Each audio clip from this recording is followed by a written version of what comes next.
Hamas کے سیاسی wing کے سربراہ اسماعیل ہنیہ تہران میں اسرائیلی میزائل حملے میں شہید۔ اسماعیل ہنیہ کو تہران میں ان کی رہائش گاہ پر نشانہ بنایا گیا۔ حملے میں ایک محافظ بھی شہید ہوا۔ اسرائیلی میڈیا کا کہنا ہے کہ اسرائیلی وقت کے مطابق رات تقریباً 2 بجے میزائل فائر کیا گیا۔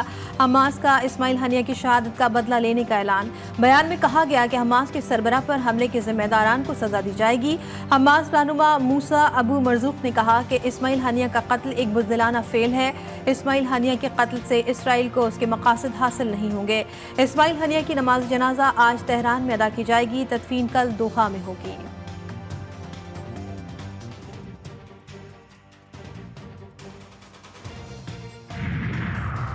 اسماعیل ہنیہ کی شہادت پر شہید کے اہل خانہ کا بیان سامنے آ گیا۔ شہید کی بہو ایناس ہنیہ نے سوشل میڈیا پر جاری پیغام میں کہا کہ ان کے سسر شہداء کی فیملی سے تعلق رکھتے ہیں اور اب خود بھی شہید ہو گئے۔ سب کو اسماعیل ہنیہ کی شہادت پر فخر ہے۔ صاحبزادے عبدالسلام ہنیہ نے اپنے والد کے قتل کا ذمہ دار امریکہ اور اسرائیل کو قرار دیا۔ بولے ان کے والد نے وہ مقام حاصل کیا جس کی ان کو خواہش تھی۔